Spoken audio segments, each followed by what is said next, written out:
नमस्कार दोस्तों।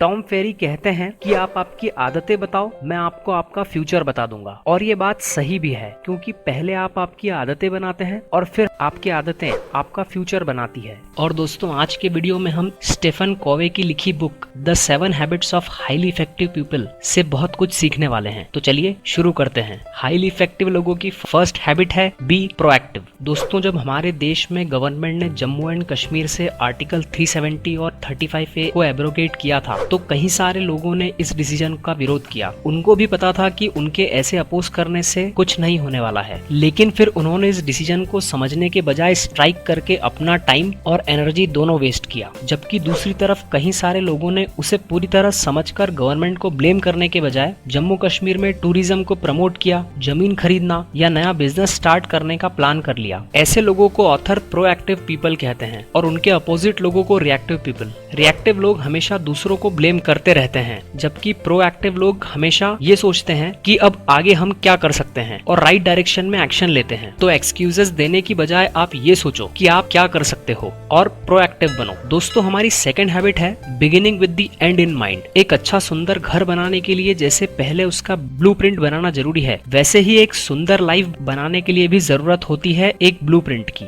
मान लीजिए कि आपकी डेथ हो चुकी है और आपके सारे अपने आए हैं आपको आखिरी बार अलविदा कहने, और वो लोग मन ही मन आपके बारे में सोच रहे हैं कि आप कैसे इंसान थे। अब आप ही बताइए कि आप इन सभी लोगों से क्या सुनना चाहते हैं। कैसे इंसान थे? बहुत सपोर्टिव, ऑनेस्ट, लवेबल, हम्बल, या फिर आप ये सुनना चाहते हैं अच्छा हुआ बला टली, जान बची, अच्छा हुआ जल्दी जल्दी रवाना हो गए, पूरी जिंदगी दूसरों को बस तंग ही तो किया है। जो आप सुनना चाहते हो, क्या आप आज वही काम कर रहे हो या फिर उसके अपोजिट काम कर रहे हो? दोस्तों, हर वक्त लाइफ के आखिरी दिन को ध्यान में रखकर काम करिए, जिससे आपको अंत में कोई अफसोस न रह जाए। अब आती है हमारी third habit, put first thing first. इस पॉइंट को समझने के लिए हमें क्वाड्रेंट समझना होगा, जिसमें फर्स्ट है अर्जेंट एंड इम्पोर्टेंट। जैसे कि कल एग्जाम है तो आज पढ़ना, कल की डेडलाइन है तो उस काम को आज पूरा करना। ये सभी काम अर्जेंट भी है और इम्पोर्टेंट भी है। इन्हें अगर ना किया जाए तो हमें बहुत प्रॉब्लम होगी। सेकंड है नॉट अर्जेंट बट इम्पोर्टेंट, जिसमें वो काम आएंगे जिसकी डेडलाइन नहीं होती, पर उस काम को ना करने पर प्रॉब्लम जरूर हो सकती है, जैसे कि exercise, enough sleep, family time, reading books etcetera.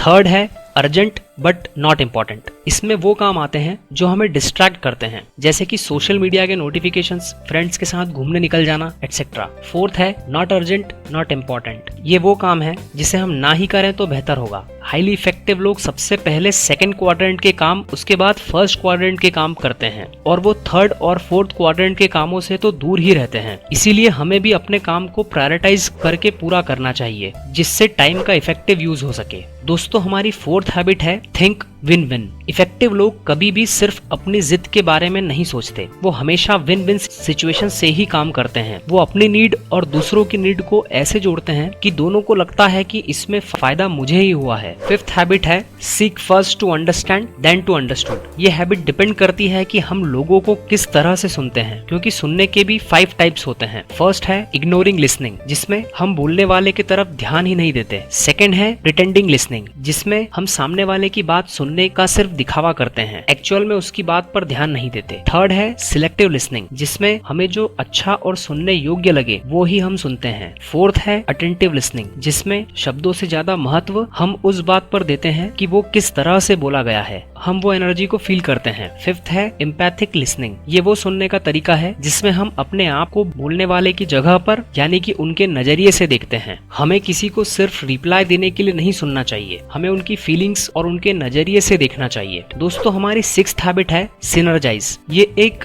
Greek word है जिसका मतलब होता है वर्किंग टुगेदर। हमारी आसपास की चीजें इसी प्रिंसिपल पर काम करती है, जैसे smartphone, computer, washing machine, car etcetera में सभी पार्ट्स मिलजुल कर इतनी अच्छी तरह से वर्क करते हैं कि उससे मिलने वाला रिजल्ट एररलेस और बहुत ही इफेक्टिव होता है। इस हैबिट में हमें सभी काम का बोझ अपने ऊपर लेने के बजाय लोगों के साथ मिलकर काम को डिवाइड करके वर्क करना चाहिए। दोस्तों, हमारी सेवेंथ हैबिट है शार्पन द सॉ। इसका मतलब है जिस तरह हथियार शार्प हो तो कुछ भी काटना इजी हो जाता है, ठीक उसी तरह हम अपने आप को फिजिकल, मेंटल, सोशल और स्पिरिचुअल फील्ड में डेवलप करें तो हमारे लिए कुछ भी कर पाना आसान हो सकता है। शार्पनिंग द सॉ सिर्फ एक बार की प्रोसेस नहीं है, बट ये तो कॉन्टिन्यूअस एंडलेस सीखने की जर्नी है। हमारे पूरे दिन के काम हमारी 90% हैबिट से ही होते हैं, तो अगर हम उन सारी हैबिट्स को इन 7 हैबिट्स से रिप्लेस कर दें तो हम भी हाईली इफेक्टिव पर्सन बन सकते हैं। दोस्तों, इसी बात के साथ इस वीडियो का अंत करते हैं। अगर आपको ये वीडियो अच्छी लगी हो तो इसे लाइक करिए, शेयर करिए इसे अपने फ्रेंड्स और अपनी फैमिली के साथ, ताकि उनके लाइफ में भी कुछ वैल्यू ऐड हो सके। और चैनल को सब्सक्राइब करना बिल्कुल ना भूलिएगा। जय हिंद, वंदे मातरम।